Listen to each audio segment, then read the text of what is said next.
Friends, ಸಾಯಂಕಾಲ ಪುರಾಣ start ಆಗುತ್ತೆ. ಅದ್ರ ಜೊತೆ ಇವತ್ತು ಚನ್ನಬಸಯ್ಯ ತಾತ ಹಾಗೆ ಗಂಗಮ್ಮ ಆಯಿದು ಕಲ್ಯಾಣೋತ್ಸವ ಅದ್ರದ್ದು ರೆಡಿ ಮಾಡ್ತಾ ಇದ್ದಾರೆ.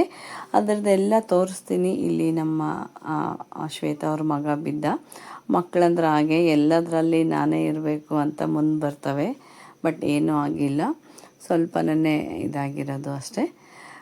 ಓಕೆ ಫ್ರೆಂಡ್ಸ್, ಈಗ ಮದುವೆದು ತಾತನವರು ಹಾಗೆ ಗಂಗಮ್ಮ ಇದು ಮದುವೆದು ಎಲ್ಲ ರೆಡಿ ಮಾಡ್ತಾ ಇದ್ದಾರೆ. ಅಷ್ಟರಲ್ಲೇ ನಾವು ನಮ್ಮ ಅಮ್ಮ ಹುಟ್ಟಿ ಬೆಳೆದಿರೋದೆಲ್ಲ ಹಳೆ ಮನೆ ಊರು ಒಳಗಡೆ ಇದೆ, ಹೋಗಿ ನೋಡ್ಕೊಂಬರೋಣ ಬನ್ನಿ ಅಂತ ಕರ್ಕೊಂಡೋದ್ರು. ನಾವು ತುಂಬ ವರ್ಷ ಆಯಿತು ಬಂದಿರಲಿಲ್ಲ, ಬಂದ್ರೂ ಅಲ್ಲೇ ಬಂದು ಹೋಗ್ಬಿಡ್ತಾ ಇದ್ವಿ. ಅಮ್ಮ ಕಂಪಲ್ಸರಿ ಬಂದ್ಸತ್ಗೊಮ್ಮೆ ಇಲ್ಲೇನೇ ಆ ಮನೆ ಪಕ್ಕಕ್ಕೇ ನಮ್ಮಮ್ಮನ ತುಂಬ ಚೈಲ್ಡ್ಹುಡ್ ಫ್ರೆಂಡ್ ಅಂತ ಹೇಳ್ಬೋದು, ಅವರಿದ್ದಾರೆ. ಅವ್ರ ಮನೆ ಕರ್ಕೊಂಬಂದರು. ಅವ್ರ ಮನೆ ಪಕ್ಕನೇ ನಮ್ಮಮ್ಮ ಹುಟ್ಟಿ ಬೆಳೆದಿರೋ ಮನೆ ಇದೆ. ಈಗ ತೋರಿಸ್ತೀನಿ ಬನ್ನಿ. ಪ್ರತಿ ಸರಿ ಬಂದ್ಸರ್ತಿಗೊಮ್ಮೆ ನಮ್ಮಮ್ಮ ಈ ಮನೆಗೆ ಬಂದು ಇಲ್ಲೇ ಹುಟ್ಟಿ ಬೆಳೆದು ಆಟ ಆಡಿರೋದು ಜಾಗ. ಹೆಣ್ಮಕ್ಳಿಗಂದ್ರೇ ಹಾಗೆ ಅಲ್ವಾ, ತುಂಬಾ ಖುಷಿ. ಅವ್ರ ಮನೆ ಹಾಗೆ ಫ್ರೆಂಡ್ಸು ಹುಟ್ಟಿ ಬೆಳೆದಿರೋ ಜಾಗ ಇದೆಲ್ಲ ಈಗ ಬಿದ್ದೋಗಿದೆ. ಬೇರೆಯವರು ಹಾಗೆ ಹಳ್ಳಿಗಳಲ್ಲಿ ಏನು ರೆಂಟ್ ಏನು ಕೊಡಲ್ಲ. ಇವರು ನಮ್ಮಮ್ಮನ ಫ್ರೆಂಡ್ ಮೊಮ್ಮಗಳು, ನೋಡ್ಬೋದು, ತುಂಬ ಕ್ಯೂಟ್ ಆಗಿದೆ ಪಾಪು.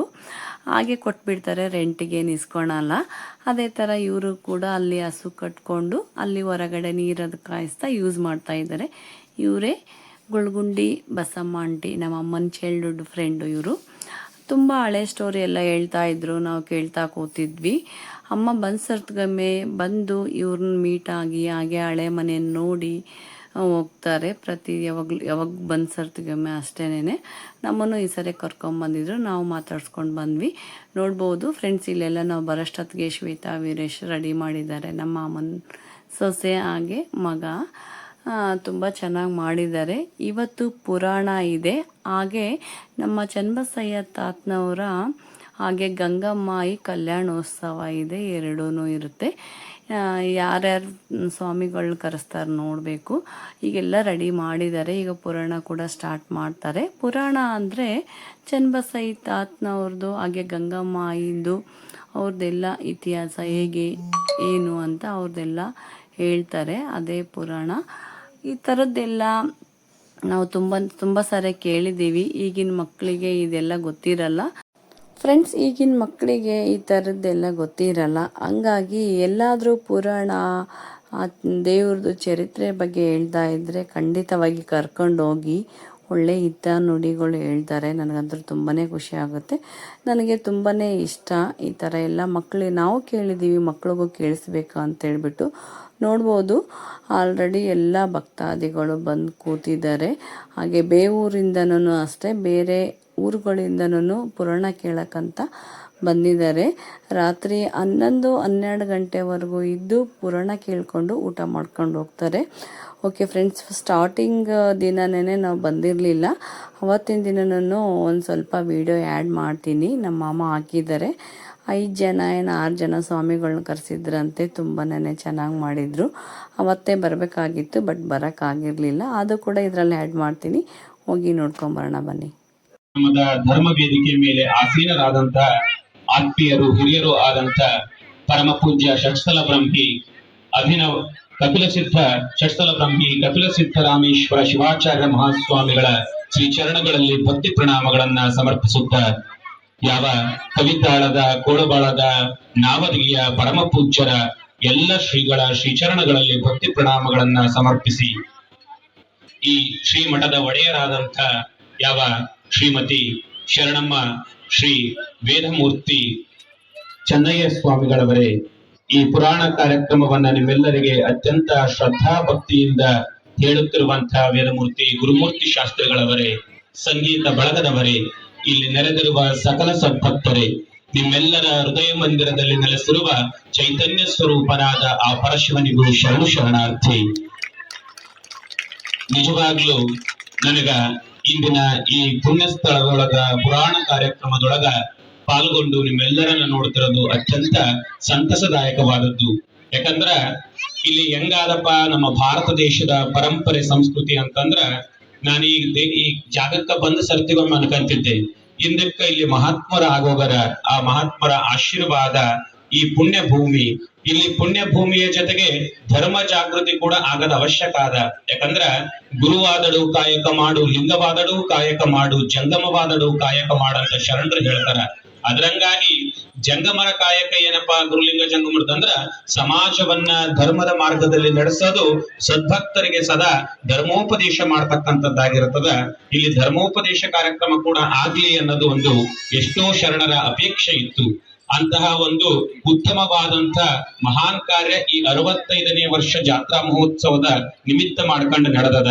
ನಿಜವಾಗ್ಲೂ ಖುಷಿ. ಯಾಕಂದ್ರ ನೋಡ್ರಿ, 65 ವರ್ಷದಿಂದ ಆಗೋದಂತ ಚನ್ನಬಸವೇಶ್ವರರ ಪುರಾಣ ನಿಮ್ಗೆ ಹೇಳಕತ್ತಾರ. ಅವ್ರ ಪುರಾಣ ಕೇಳೋದ್ರಿಂದ ನಮಗೇನ್ ಲಾಭ ಆದ್ರಿ ಅಂತ ಬಹಳ ಮಂದಿ ಯೋಚಿಸ್ಬೋದು. ಆದ್ರೆ ಇಷ್ಟು ಮಾತ್ರ ಸತ್ಯ, ಮಹಾತ್ಮರಂ ನೆನೆಯುವುದೇ ಘನಮುಕ್ತಿ ಪದಂ ಶಿವಾಧವ ಅಂತ ಮಗ್ಗಿ ಮಾಯಿದೇವರು ಹೇಳ್ತಾರ. ನಾವು ಪುಣ್ಯ ಗಳಿಸ್ಬೇಕಾದ್ರ ಅಥವಾ ಮೋಕ್ಷ ಪಡಿಬೇಕಾದ್ರ ಬಹಳ ದಾರಿ ಅದಾವಂತ ಈ ದೇವಿ ಪುರಾಣದಾಗ ಹೇಳ್ತಾರೆ ಚಿದಾನಂದ ಅವಧೂತರು. ನಿನ್ನ ಕಾಣರು ಬಹಳ ದಾನದಿ, ನಿನ್ನ ಕಾಣರು ಬಹಳ ಧ್ಯಾನದಿ, ನಿನ್ನ ಕಾಣರು ಸ್ತೋತ್ರ ಚಪತಪ ಧ್ಯಾನ ಧಾರಣದಿ, ನಿನ್ನ ಕಾಣರು ಬಹುನ ಯೋಗದಿ, ನಿನ್ನ ಕಾಣರು ಬಹು ಸಮಾಧಿಲಿ, ನಿನ್ನ ಕಂಡವರವರೇ ಮುಕ್ತರು ಎಂದು ದಮರಗಣ ಅಂತರ. ಈ ಮುಕ್ತರಾಗದಷ್ಟು ಸಲಿಸಾದನು ಇಷ್ಟೆಲ್ಲ ದಾನ ಮಾಡಿ, ಧ್ಯಾನ ಮಾಡಿ, ಜಪ ಮಾಡಿ ದೇವ್ರನ್ನ ಕಾಣ್ತೀವಂತ. ಆದ್ರೆ ಇದು ಯಾವ್ದು ಮಾಡ್ಲಾರ್ದ ಸರಳ ಮಾರ್ಗದ ಕಾಣ ಧ್ಯಾನ ಯಾವ್ದಪ್ಪ ಅಂದ್ರ, ನಾವು ಒಂದೇ ಒಂದ್ಸಲ ಭಕ್ತಿಯಿಂದ ಆ ಮಹಾತ್ಮರನ್ನ ಮನಸ್ಸಿನೊಳಗೆ ನೆನೆಸ್ಕೊಂಡ್ರೆ ಸಾಕು, ನಮ್ಮ ಜೀವನ ಪಾವನ ಆಗ್ತದ ಅಂತ ಹೇಳಿ ಆ ಚಿದಾನಂದ ಅವಧೂತರು ಹೇಳ್ತಾರ. ಅಂತಹ ಸೌಭಾಗ್ಯ ಈ ಪುರಾಣದ ಮುಖೇನ ನಿಮ್ಮೆಲ್ಲರ ಮನಸ್ಸಿನೊಳಗ ಆ ಚನ್ನಬಸವೇಶ್ವರದ ಒಂದು ಭಕ್ತಿಯನ್ನ, ಅವರ ಮೇಲಿರ್ತಕ್ಕಂಥ ಭಾವನೆಯನ್ನ ತೋರಿಸ್ಕೊಡಕತ್ತದ. ನಿಜವಾಗ್ಲೂ ಖುಷಿ. ಯಾಕಂದ್ರ ಮನುಷ್ಯನ ಜನ್ಮ ಸಾರ್ಥಕ ಆಗ್ಬೇಕಾದ್ರ ಒಂಚೂರು ಯೋಚನೆ ಮಾಡ್ರಿ.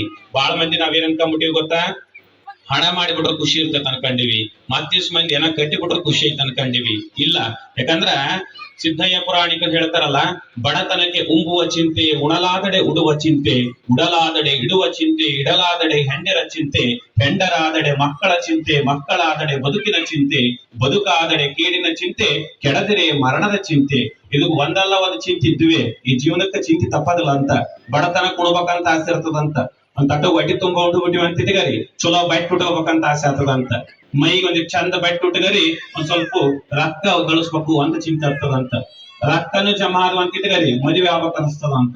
ಮದುವೆ ಆಗೋಣ ಏನಾಗ್ತದ, ವರ್ಷ ಚಂದ, 2ನೇ ವರ್ಷಕ್ಕೆ ಮಕ್ಕಳಲ್ಲ ಅಂದ್ರ ಮಕ್ಕಳಾಗೋಲ್ಲ ಅಂತ ಚಿಂತೆ ಇರ್ತದ. ಮಕ್ಳು ಅದು ಅಂತಿದ್ಗಲ್ರಿ, ಅವಾಗ ಏನ್ ಚಿಂತೆ ಇರ್ತದ ಗೊತ್ತಾ, ನಮ್ ಬಗಲ್ ಮನೆಯವ್ರಕ್ಕಿಂತ ನಾವ್ ಚಂದ ಬದುಕ್ಬೇಕಂತ ಚಿಂತೆ ಇರ್ತದಂತ. ಅದು ಆಗ್ಬಿಡಿತಿ, ಅವ್ರಕ್ಕಿಂತ ಚಂದ ಬದುಕಕೈತಿವಿ ಅಂತ ಇಟ್ಕರಿ, ನನ್ನಂಗ್ ಮತ್ ಯಾರು ಬದುಕಬಾರ್ದು, ಬದುಕಿದ್ರೆ ಅವ್ರನ್ನ ಕೆಡಿಸ್ಬೇಕಂತ ಚಿಂತೆ ಇರ್ತದಂತ. ಅದು ಚಿಂತೆ ಮುಗಿತದ ಅನ್ನಟಿಗೆ ತಿರುಗಿ ನೋಡ್ರಿ, ಆಯುಷ್ಯ ಮುಗಿದು ಮರಣ ಸಮೀಪ ಬಂದ್ಬಿಟ್ಟಿರ್ತದೆ, ಇನ್ನೇನ್ ಸಾಯ್ತಿವಲ್ಲ ಅಂತ ಚಿಂತೆ ಇರ್ತದಂತ. ಅದ್ರಂಗ ಇದಕ್ಕೆ ಎಲ್ಲಿಗೆ ಹೋದ್ರು ಚಿಂತೆ ಬಿಟ್ಟಿದ್ದಲ್ಲ. ಆದ್ರ 84 ಲಕ್ಷ ಜೀವರಾಶಿ ಒಳಗ ಈ ಮನುಷ್ಯ ಜನ್ಮ ಶ್ರೇಷ್ಠವಾದದ್ದಲ್ಲ. ಈ ಜನ್ಮ ತಾಳಿ ಬಂದೀವಿ ಅಂದ್ರೆ ಸಾರ್ಥಕ್ಕೆ ಪಡ್ಕೋಬೇಕಲ್ಲ. ಯಾಕಂದ್ರ ಸಾಮಾನ್ಯವಾಗಿ ಹುಟ್ಟಿ ಸಾಮಾನ್ಯವಾಗಿ ಹೋದ್ರ ಪಶು ಪಕ್ಷಿ ಪ್ರಾಣಿಗಳನ್ನ ನಾವು ಆಗ್ಬಿಡ್ತೀವಿ. ಯಾಕಂದ್ರ ಬಾಳ ಮಂದಿ ಹೆಂಗ ಅನ್ಕೊಂಡ್ಬಿಟ್ಟಿವಂದ್ರ, ಸೋಮವಾರ ಹುಟ್ಟಿ ಮಂಗಳವಾರ ದೊಡ್ಡವರಾಗಿ, ಬುಧವಾರ ಮದುವೆಯಾಗಿ, ಗುರುವಾರ ಮಕ್ಕಳಾಗಿ, ಶುಕ್ರವಾರ ರೋಗ ಪೀಡಿತರಾಗಿ, ಶನಿವಾರ ಆಸ್ಪತ್ರೆ ಸೇರಿ, ರವಿವಾರ ಮರಣ ಹೊಂದಿದನಂತ. ಸೋಮವಾರ ಹುಟ್ಟಿ ಆಯ್ತಾರ ಸಾಯದ್ ಜೀವನ ಅಲ್ಲ. ಈ ಜೀವನಕ್ಕೆ ಅರ್ಥ ಬರ್ಬೇಕಾದ್ರ ಇದಕ್ಕ ಸಂಸ್ಕಾರ ಬೇಕಲ್ಲ, ಇದಕ್ಕ ಧರ್ಮ ಮಾರ್ಗ ಬೇಕು. ಅದಕ್ಕ ಹೇಳ್ತಾರ ಒಂದ್ ಕಡೆಗ ವೇದದಾಗ, ಪರೋಪಕಾರಾರ್ಥ ಫಲಂತಿ ವೃಕ್ಷಾಯ, ಪರೋಪಕಾರಾರ್ಥ ವಹಂತಿ ನದ್ಯಾಹ, ಪರೋಪಕಾರಾರ್ಥ ಗುಹಂತಿ ದಾವಾಹ, ಪರೋಪಕಾರಾರ್ಥ ಮಿದಂ ಶರೀರಂ ಅಂದ್ರು. ಈ ಜಗತ್ತಿನಾಗ ಮರಗಳ ಹಣ್ಣು ಬಿಡ್ತಾವಂದ್ರ ಆ ಹಣ್ಣನ್ನ ಅವೆಂದೂ ತಿಂದಿಲ್ಲ, ಮತ್ತೊಬ್ಬರ ಹಸಿವು ನೀಗ್ಸಕ ಕೊಟ್ಟವ. ಈ ಜಗತ್ತಿನಾಗ ನದಿ ಹರಿದು ಹೋಗ್ತದಪ್ಪ, ನಿಮ್ಮಿಂದ ಕೃಷ್ಣಾ ನದಿ ಹರಿದು ಹೋಗ್ತದಲ್ಲ, ಆ ನದಿ ಅಂದ್ರ ತನ್ನ ನೀರ್ ತಾನ ಕುಡ್ಕೊಂಡತನು ಇಲ್ಲ, ಅದು ಉದ್ದಕ್ಕೆ ಹರಿದು ಹೋಗ್ತದಂದ್ರ ತಾನು ಎಲ್ಲೆಲ್ಲಿ ಹೋಗ್ತದ ಅಲ್ಲೆಲ್ಲಿ ಜೀವರಾಶಿಗಳ ಹಸಿವೆ ಕೃಷಿಗಳನ್ನ ಇಂಗಿಸ್ಕೊಂತ ಹೊಂಟದ. ಇನ್ನ ಆಕಳ ಮನೆಗೆ ಹಾಲು ಕೊಡ್ತದ ಅಂತ ಇಟ್ಕರಿ, ತನ್ನ ಹಾಲು ತಾನ ಕುಡ್ದದ ನೆಂದರ ಇಲ್ಲ, ಒಂದು ತನ್ನ ಕರುವಿಗೆ ಕುಡಿಸ್ತದ. ಅದರಂಗ ಪರಮಾತ್ಮ ನಮಗೂ ಜೀವನ ಕೊಟ್ಟನ, ಈ ದೇಹ ಕೊಟ್ಟ ಸೇವೆಗಾಗಿ ಎಂದು ಉಪಯೋಗ ಆಗ್ತದ, ಈ ಜನ್ಮಕ್ಕ ಅಂದ ಸಾರ್ಥಕ ಬರ್ತದ ಅಂತ ಹೇಳಿ ಈ ವೇದಗಳು ಹೇಳ್ತವ. ಹಂಗಾಗಿ ಈ ಮನುಷ್ಯನ ಜನ್ಮ ಸಾರ್ಥಕ ಮಾಡಿಕೋಬೇಕು. ಇಲ್ಲ ಅಂದ್ರೆ ಹೆಂಗಾಗ್ತದ ಅಂದ್ರೆ ನಿಮ್ಗೆ ಒಂದ್ ಸಣ್ಣ ಕಥೆ ಹೇಳಿಸ್ತೀನಿ. ಒಂದ್ಸಾರಿ ಒಂದು ಸಾಮ್ರಾಜ್ಯ ಇತ್ತಂತ, ಅಲ್ಲಿ ಒಬ್ಬ ಒಳ್ಳೆ ಧರ್ಮಿಷ್ಠ ರಾಜ ಇದ್ದ. ಆ ರಾಜ ತನ್ನ ತೋಟದೊಳಗೆ ಬೆಳೆದು ಮಾವಿನ ಹಣ್ಣಿದ್ವು ಅಂತ. ಆ ಮಾವಿನ ಹಣ್ಣು ತಗೊಂಡ್ಬಂದು, ಹಣ್ಣು ಚಂದ ಹಣ್ಣು ಬಿಟ್ಟಿದ್ವು, ತಗೊಂಡು ಬಂದು ಸ್ವತಃ ತನ್ನ ಕೈಯಾರನೆ ತಾನ ಹಣ್ಣುಗಳನ್ನ ಕಟ್ ಮಾಡಿ ಕತ್ತರಿಸಿ ಅಲ್ಲಿರೋ ಸೈನಿಕರಿಗೆ, ಮಂತ್ರಿಗಳಿಗೆ, ಅಲ್ಲಿರೋ ರೈತರಿಗೆ ಎಲ್ಲರಿಗೆ ಕರೆದು ಕೊಡ್ತಿದ್ದ, ಹಣ್ಣು ತಿನ್ರಿ ಅಂತ. ಎಲ್ರು ರಾಜನ ಕೈಯಿಂದ ಹಣ್ಣು ತಿನ್ನೋ ಯೋಗ ಇರ್ತದನು. ರಾಜ ಕಟ್ ಮಾಡಿ ಕೊಡ್ತಿದ್ದ, ಖುಷಿಯಿಂದ ಹಣ್ಣು ತಿಂತಿದ್ರು. ಅವಾಗ ಅಲ್ಲೊಬ್ಬ ರೈತ ಬಂದ. ಆ ರೈತಗೂ ಈ ರಾಜ ಹಣ್ಣು ಕೊಡಕ್ ಹೋದ. ಅವ ರೈತ ಏನಂದ ಗೊತ್ತಾ? ಯಪ್ಪ ರಾಜ, ನನಗ ಹಣ್ಣು ಬ್ಯಾಡ್ರಿ ಅಂದ. ಯಾಕೋ? ಹಣ್ಣು ಬ್ಯಾಡ್ರಿ ನನಗ, ಅವು ಹಣ್ಣು ಕಟ್ ಮಾಡಿ ಅಲ್ಲಿ ಅವು ವಾಟ ಇಟ್ರಲ್ಲ ಅದ್ರ ಬೀಜ, ಅದೊಂದು ವಾಟ ಕೊಟ್ಬಿಡ್ರಿ ನನಗ, ಸಾಕ್ ಮಾವಿಂದ ವಾಟ ಕೊಡ್ರಿ ಅಂತ. ಅಲ್ಲ ಹಣ್ಣ ತಿನ್ನಲ್ಲ ನೀನಂದ, ಬ್ಯಾಡ್ರಿ ನನಗ ಹಣ್ಣು, ಅದು ಕೊಟ್ಬಿಡ್ರಿ ಸಾಕ್ ಅದ್ರ ಬೀಜ. ಆಯ್ತು ಬಿಡು, ನಿನ್ ಇಷ್ಟ, ಯಾಕಾಗಲ್ಲಕಂದ ಅವಂದೆರಡು ವಾಟ ಕೊಟ್ಟ. ಅವ್ನ ಏನ್ ಮಾಡೋದ, ಅದ ಕತ್ತರಿಸಿಟ್ಟಿದ್ದ. ರೈತ ತಗಂಡ ಹೊಲಕ್ ಹೋದ. ತಂದೊಂದು ಸಣ್ಣ ಜಮೀನ್ ಇತ್ತು. ಆ ಜಮೀನ್ದೊಳಗ ಇವ್ರನ್ನ ಅಲ್ಲಿ ಸಸಿ ಮಾಡಿ ಅಗೆ ಹಾಕಿದ. ಮುಂದ ಅವ್ ಚಂದ ಹೊಲ ಸ್ವಚ್ಛ ಮಾಡಿ ಒಂದ್ ತೆಗೆದು ಅದ್ರಾಗ ಅವ್ ಮಾವಿನ ಸಸಿ ನಟ್ಟ. ಚಂದ ತಂದು ಗೊಬ್ಬರ ಹಾಕಿದ, ನೀರ್ ಹಾಕಿದ, ಬೆಳೆಸಿದ. ಅವು ಒಂದು 4-6 ವರ್ಷದಾಗ ಒಳ್ಳೆ ಗಿಡಗಳಾಗಿ ಬೆಳೆದು, ಒಂದು ವರ್ಷ ಆ ಫಲ ತುಂಬಿ ಇದೇ ಸಮಯಕ್ಕ ಮಾವಿನ ಹಣ್ಣು ಗಿಡದ ತುಂಬಾ ಹಣ್ಣು ಬಿಟ್ಟಿತ್ತು. ಅಕಸ್ಮಾತ್ ನಂಗ ಆ ರಾಜ ಅದೇ ಮಾರ್ಗವಾಗಿ ನಡ್ಕೊಂಡು ಹೊಂಟಿದ್ದ. ಹೋಗಾಗ ಆ ತೋಟದಾಗ ಗಿಡ ಬಾಳ ಚಂದ ಕಂಡು. ಸೈನಿಕ ಅಂದ, ಅದ ಯಾರ್ದು ಹೊಲ ಅದಂದ. ನಮ್ದೇ ರಾಜ್ಯದ್ರಿ, ಅದು ನಮ್ಮ ರೈತರದ್ದು ಅಂದ. ನದಿ ಆ ಗಿಡ ನೋಡಿ ಬರ ಚಂದ ಅವ ಹಣ್ಣು ಅಂದ. ಹೋದ ರೈತ ರಾಜನ ನೋಡಿದವನೇ ಕಾಲಿಗೆ ಸ್ವಾಗತ ಮಾಡ್ಕೊಂಡ. ಯಪ್ಪ ಬರ್ರಿ ಅಂದ. ಅಲ್ಲೋ ಹಣ್ಣು ಗಿಡ ಬಾಳ ಚಂದ ಕಾಣ್ತಾವ, ನಮ್ಗೊಂದ್ ಹಣ್ಣು ಕೊಡಲ್ಲ ಅಂದ. ಆಯ್ತ್ರಿ ಅಂದ. ಓದವನೇ ಹಣ್ಣು ತಗೊಂಡು ತೊಳಕೊಂಡು ತಂದು ರಾಜಗ ಹಣ್ಣು ಕಟ್ ಮಾಡಿ ಕೊಟ್ಟ. ರಾಜ ಹಣ್ಣು ಬಾಯಾಗಿಟ್ಕೊಂಡ. ಅಮೃತ ಅನಿಸ್ತಿ, ಬಾಳ ಚಂದಿದ್ದು, ಬಾಳ ರುಚಿದ್ದು. ಅಲ್ಲೋ ಎಂತ ಹಣ್ಣಿವು, ಎಷ್ಟು ಚಂದ ಅವ, ಎಷ್ಟು ರುಚಿ ಅದಾವಲ್ಲ, ಎಲ್ಲಿ ತಂದಿವ್ ಗಿಡ ಅಂದ. ಅವ ರೈತ ಏನಂದ್ ಗೊತ್ತಾ? ಯಪ್ಪ ನೀವೇ ಕೊಟ್ಟಿವ್ರಿ ಅವ್ ಬೀಜ. ಹೌದಾ? ಹೌದ್ರಿ, ನೀವ್ ಹಿಂದಕ್ ನೀವೇ ಕೊಟ್ಟಿದ್ರಿ, ಅವ್ನ್ ತಗೊಂಬಂದು ಬೆಳೆಸಿ ಹಿಂಗ್ ಮಾಡಿನ್ರಿ ಅಂದ. ರಾಜ ಬಾಳ ಖುಷಿ ಆದ. ನೀವು ಬಾಳ ಚಲೋ ಆಗಪ್ಪ, ಒಳ್ಳೇದಾಗ್ಲಿ, ಚಂದ ಬದುಕು ಅಂದ. ಈ ಕತೆಗೆ ತಾತ್ಪರ್ಯ ಏನ್ ಗೊತ್ತಾ? ರಾಜನಿಂದ ತಂದಂತ ಬೀಜಗಳನ್ನ ಮರವಾಗಿ ಬೆಳೆಸಿ ಅದರ ಹಣ್ಣುಗಳನ್ನ ವಾಪಸ್ ರಾಜಗೆ ತಿನ್ನಕ್ ಕೊಟ್ನಲ್ಲ, ರಾಜ ಆನಂದ ಪಟ್ನಲ್ಲ, ಅದರಂಗೆ ಪರಮಾತ್ಮ ನಮಗ ಈ ಬದುಕನ್ನ ಕೊಟ್ಟು ಈ ದೇಹನ ಭೂಮಿಗೆ ಕಳಿಸನ. ಇದನ್ನ ಚಂದ ಬೆಳೆಸಿ ಇದಕ್ಕ ಧರ್ಮ ಸಂಸ್ಕಾರನ ಗೊಬ್ಬರ ನೀರ್ ಹಾಕಿ ಇದ್ರಾಗ ಬರ್ತಕ್ಕಂತ ಪುಣ್ಯನ ಮತ್ತೆ ನಾವು ಪರಮಾತ್ಮನ ಪಾದಕ್ಕೆ ಕೊಟ್ಟಾಗ ಮಾತ್ರ ಈ ಜನ್ಮಕ್ಕ ಸಾರ್ಥಕ್ಯತೆ ಬರ್ತದ. ಇಲ್ಲಂದ್ರ ಈ ಮನುಷ್ಯನ ಬರೇ ಉಂಡು ತಿಂದು ಖುಷಿ ಪಟ್ಟು ಏನೋ ಅನನ್ಸು ಹೋಗ್ಬಿಟ್ಟಿವಂದ್ರ ಇದು ನಿರರ್ಥಕ ಆತರ ಬದುಕು. ಹಂಗಾಗಿ ಇದಕ್ಕ ಸಾರ್ಥಕ ಬರ್ಬೇಕು. ಏನ್ ಮಾಡ್ಬೇಕಪ್ಪ ಅಂತಂದ್ರ ಇಂತಹ ಶರಣರ ಮಹಾತ್ಮರ ಜೀವನ ದರ್ಶನವನ್ನ ಕೇಳಬೇಕು. ಆ ಗುರುಲಿಂಗ ಜಂಗಮರ ಪಾದ ಸೇವೆ ಮಾಡಬೇಕು. ನೋಡ್ರಿ, ಈಗ ಶಿಖರ ಮಠದ ಸ್ವಾಮಿಗಳು ಇದೇ ಒಂದು ಸ್ಥಳದವರೇ ಆಗಿದ್ರು ಕೂಡ, ಯಾಕಂದ್ರ ಲೌಕಿಕವಾಗಿ ಅವ್ರು ನನ್ನ ಕಾಕ ಆಗ್ಬೇಕು. ಹಂಗಾಗಿ ನನಗೆ ಇತಿಹಾಸ ಗೊತ್ತಲ್ಲ. ಈ ಒಂದು ಪಾರಮಾರ್ಥಿಕವಾಗಿ ಇದನ್ನ ಹೇಳ್ಬೇಕಂದ್ರ ಒಂದ್ ಸಣ್ಣ ವಿಷಯ ಹೇಳುತ್ತೀನಿ. ಈ ಮಠಕ್ಕ ಇಬ್ರು ದಂಪತಿಗಳು ಒಡೆಯರಾಗಿ ಮಠ ಮುನ್ನಡೆಸ್ಕೊಂಡು ಹೊಂಟಾರ, ಚನ್ನಬಸವೇಶ್ವರ ಹೆಸರಿನಲ್ಲ. ಹಂಗಾಗಿ ಹೇಳ್ತೀನಿ, ಯಾಕಂದ್ರ ಅಜ್ಜ ಮುತ್ತಜ್ಜನ ಆತ್ಮಗಳು ಮಗ ಮೊಮ್ಮಗನ ರೂಪದಲ್ಲಿ ಹುಟ್ಟಿ ಬರುತ್ತಿರಲು, ಅಜ್ಜ ಮುತ್ತಜ್ಜನ ಆತ್ಮಗಳು ಮಗ ಮೊಮ್ಮಗನ ರೂಪದಲ್ಲಿ ಹುಟ್ಟಿ ಬರುತ್ತಿರಲು ಆತ್ಮ ಚಿರಂಜೀವಿ ಅಲ್ಲದೆ ಮತ್ತೇನು ಅಂತಾರ. ನಾವ್ ಹಳ್ಳೂರಾಗ ಅಂತಿರ್ತೀವಿ ನೋಡ್ರಿ, ಅವ್ನ ಮನೆಗ್ ಕೂಸುಟ್ಟಿದ್ರೆ ಏನಂತೀವಲ್ರಿ, ಸೇಮ್ ಅವ್ರ ತಾತ ಇದ್ದಂಗ ಐತಿ, ಅವ್ರ ಅಜ್ಜ ಇದ್ದಂಗ ಐತಿ ಅಂತೀವಲ್ಲ. ನಾವು ಸುಮ್ನೆ ಮೌಢ್ಯತೆಯಿಂದ ಅಂತೀವಿ. ಆದ್ರ ಸಾಹಿತಿಗಳು, ಕವಿಗಳು ಒಂದ್ ಕಡೆ ಹೇಳ್ತಾರ, ಅಜ್ಜ ಮುತ್ತಜ್ಜನ ಆತ್ಮ ಕರೆವಂದ್ರ ಹುಟ್ಟಿ ಬರ್ತಾವಂತ, ಮಗ ಮೊಮ್ಮಗನ ರೂಪದಾಗ. ಸ್ವಾಮಿಯರದಾರಲ್ಲ, ಈ ಲೌಕಿಕ ಜೀವನದಾಗಿದ್ದು ಕೂಡ ಪಾರಮಾರ್ಥವನ್ನ ಸಾಧಿಸಕತ್ತಾರ. ಅಂದ್ರ ಸಂಸಾರದಾಗಿದ್ದು ಕೂಡ ಐತ ನೋಡ್ರಿ, ಈ ಸಮಾಜದೊಳಗ ಧರ್ಮ ಮಾರ್ಗ, ಶರಣ ಮಾರ್ಗ, ದಾಸೋಹ ಮಾರ್ಗವನ್ನ ನಡೆಸಕತ್ತಾರಲ್ಲ, ಇದು ಅತ್ಯಂತ ಶ್ರೇಷ್ಠವಾದದ್ದು. ಯಾಕಂದ್ರ ನಿಮ್ಗೊಂದ್ ಸಣ್ಣ ಕಥೆ ಹೇಳಿ ನಾನು ಮಾತು ಮುಗಿಸ್ತೀನಿ. ಒಂದ್ಸಾರಿ ಶಿವ ಪಾರ್ವತಿಯರಿಬ್ರು ಕೈಲಾಸದಾಗಿದ್ರ ಅಂತ. ಅವ್ರಿಗೆ ಮಕ್ಳು ಯಾರಾದ್ರೂ ಹೇಳ್ರಿ ಶಿವ ಪಾರ್ವತಿಗೆ? ಗಣಪತಿ, ಸುಬ್ರಹ್ಮಣ್ಯ ಅಲ್ಲ. ಅವು ಎರಡು ಮಕ್ಳಿಗೆ ಒಂದ್ಸಲ ಜಗಳ ಬಂತಂತ. ಏನ್ ಗೊತ್ತಾ? ಸುಬ್ರಹ್ಮಣ್ಯ ಅಂದ, ನಾನ್ ಶಾಣ್ಯದಿನಿ ಬಾಳ ಅಂದ. ಗಣಪತಿ ಅಂದ, ನಾನ್ ಬುದ್ಧಿವಂತದಿನಿ, ನಾನ್ ಬಲಾಢ್ಯದಿನಿ ಅಂದ. ಇಬ್ಬರು ಮತ್ತೆ ಜಗಳ ಎತ್ತಿ ಜಗಳ ಬಗೆರ್ಲಿಲ್ಲ. ತಂದೆ ತಾಯಿ ತನ ಹೋಯ್ತು. ನಮ್ಮ ಮನೆಗೆ ಒಮ್ಮೆ ಮುಟ್ರಿ ಜಗಳ ಆಗ್ತಾವ ನೋಡ್ರಿ, ನಾ ಮೇಲ್ ನೀ ಮೇಲ್ ಅಂದಾಗ ಬಣಿ ತಂದೆ ತಾಯಿಯ ಬಗೆಹರಿಸ್ತಾರ. ಅದ್ರಂಗ ಇಬ್ಬರಿಗೂ ಜಗಳ ಎತ್ತಿ ಬಿಡುತ್ತಿ. ಇಲ್ಲಿ ಮೇಲೂ ಕೀಳೋಣದಿಲ್ಲ, ಇದನ್ನ ಗಣಪತಿ ತಿಳಿಸ್ತಾನೆ. ಹೆಂಗ್ ಗೊತ್ತಾ? ಇಬ್ಬರಿಗೂ ಜಗಳತ್ತಿ ವಾದವಾಯ್ತಿ, ಬಗೆಯಿರ್ಲಿಲ್ಲ. ಕೊನೆಗೆ ಒಂದು ನಿರ್ಧಾರಕ್ಕೆ ಬಂದ್ರು. ಪರಮಾತ್ಮ ಪಾರ್ವತಿ ತಲೆ ಹೋದ್ರು, ತಂದೆ ತಾಯಿ ತಲೆ ಕೇಳಿದ್ರು, ನಮ್ಮಿಬ್ರಾಗ ಯಾರು ಬಲಾಢ್ರ ಅಂತ ನೀವೇ ನಿರ್ಧಾರ ಮಾಡ್ರಿ ಅಂದ್ರು. ಅವಾಗ ಸುಬ್ರಹ್ಮಣ್ಯ ಶಾಣಿದ್ದ ಒಂಚೂರು. ಹಂಗಾಗಿ ಏನನ್ನ ಗೊತ್ತಾ, ಈ ಬ್ರಹ್ಮಾಂಡವನ್ನ ಯಾರ 3 ಸಲ ಸುತ್ತಾಕ ಬರ್ತಾರ ಅವ್ರು ಇದ್ರಾಗ ಗೆದ್ದಂಗ ಅವರೇ ಬಲಾಢ್ರ ಅಂತ ಇಬ್ರು ಹೇಳ್ಬೇಕು ಅಂದ. ಶಿವ ಅಂದ, ಆಯ್ತು ನಡೀಲಿ ಪಂದ್ಯ ಅಂದ. ಹೂ ಅಂದ. ಇದ್ರಾಗ ಷಣ್ಮುಖನ ವಾಹನ, ಸುಬ್ರಹ್ಮಣ್ಯನ ವಾಹನ ನವಿಲು, ಮತ್ತೆ ಗಣಪತಿ ವಾಹನ ಇಲ್ಲಿ ಅಲ್ಲ, ಅದ್ ನವಿಲು ಹಾರ್ತದ. ಸುಬ್ರಹ್ಮಣ್ಯನ ಹಗರದನ, ಈ ಗಣಪತಿದನ ಬಾಳ ವಜ್ಜದನ. ಇತಿಂದು ವಾಹನ ಐತಿ ಇಲ್ಲಿ. ಅದೇ ಯಾವಾಗ ಬ್ರಹ್ಮಾಂಡ ಸುತ್ತಾಕ ಬರ್ಬೇಕು, ಫಜಿತ ಆಯ್ತಲ್ಲ. ಆದ್ರೂ ಒಪ್ಪಿಗಂಡ ಯಾಕಿರವಲ್ದಕ್ಕಂದ ಸುಬ್ರಹ್ಮಣ್ಯ 3, 2, 1 ಅಂದ್ರು ಸ್ಟಾರ್ಟ್ ಅಂದ್ರು ತಗ ಅತಿಗಂಡ ಹತ್ತಿನ ಇದ್ ನೋಡ್ರಿ ನವಿಲ್ಲ ಹಾಡ್ದ ನಾನು ಬ್ರಹ್ಮಾಂಡ ಸುತ್ತಾಕ್ಯಂಬ ಬರ್ತನಂತ. ಗಣಪತಿ ಹುಷಾರ್ತನ ಮಾಡಿದ, ಶಕ್ತಿಗಿಂತ ಯುಕ್ತಿ ಮೇಲು. ಏನ್ ಮಾಡಿದ ಗೊತ್ತಾ, ತಂದೆ ತಾಯಿ ಎಲ್ಲ ಕೂತಿದ್ರು ನೋಡ್ರಿ, ಶಿವ ಪಾರ್ವತಿ ಅವ್ರನ್ನ 3 ಸಲ ಕೈ ಮುಗಿದು ಸುತ್ತ ಹಾಕಿದ, ಉದ್ದಕ್ ಸಾಷ್ಟಾಂಗ ನಮಸ್ಕಾರ ಹಾಕಿ ನಮಸ್ಕಾರ ಮಾಡಿಬಿಟ್ಟ, ಎದ್ ನಿಂತ್ಕೊಂಡ್ಬಿಟ್ಟ. ಇತ ಷಣ್ಮುಖ ಹೋಗಿ ಎಲ್ಲ ಬ್ರಹ್ಮಾಂಡ ಸುತ್ತಾಕ್ಯಂಬಂದ್ ಅಂದ, ನಾನ್ ಪಂದ್ಯದ ಗೆದ್ದೆ ಅಂದ. ಗಣಪತಿ ಅಂದ, ನಾನ್ ಗೆದ್ದಿನ ಪಂದ್ಯ ಅಂದ. ಹೆಂಗ? ಯಾರು ಸ್ವತಃ ಹೆತ್ತ ತಂದೆ ತಾಯಿಗಳ ಪಾದ ಸೇವೆಯನ್ನ ಮಾಡಿ ಅವರಿಗೆ ಪ್ರದಕ್ಷಿಣೆ ಮಾಡಿ ಸಾಷ್ಟಾಂಗ ನಮಸ್ಕಾರ ಮಾಡ್ತಾರ, ಅವರು ಜಗತ್ತನ್ನೇ ಸುತ್ತ ಹಾಕಿದಂತ ಪುಣ್ಯ ಪಡಿತಾರ. ಹಂಗಾಗಿ ನಾನು ಶಿವಪಾರ್ವತಿಯ ಸೇವೆ ಮಾಡೀನಿ, ಅವರ ಪಾದಕ್ಕೆ ಎರಗಿನಿ, ಅವರ ಪ್ರದಕ್ಷಿಣೆ ಮಾಡಿನಿ ಅಂದ್ರೆ ನಾನು ಬ್ರಹ್ಮಾಂಡ ಸುತ್ತ ಹಾಕಿದ ಪುಣ್ಯನೇ ಬಂದದ ಅಂದ. ನಮ್ಮ ದೇಶದ ಪರಂಪರೆ ಏನ್ ಹೇಳ್ತದೆ ಹೇಳ್ರಿ, ಮಾತೃದೇವೋ ಭವ, ಪಿತೃದೇವೋ ಭವ, ಆಚಾರ್ಯ ದೇವೋ ಭವ, ಅತಿಥಿ ದೇವೋ ಭವ ಅಂತ ಹೇಳ್ತದ.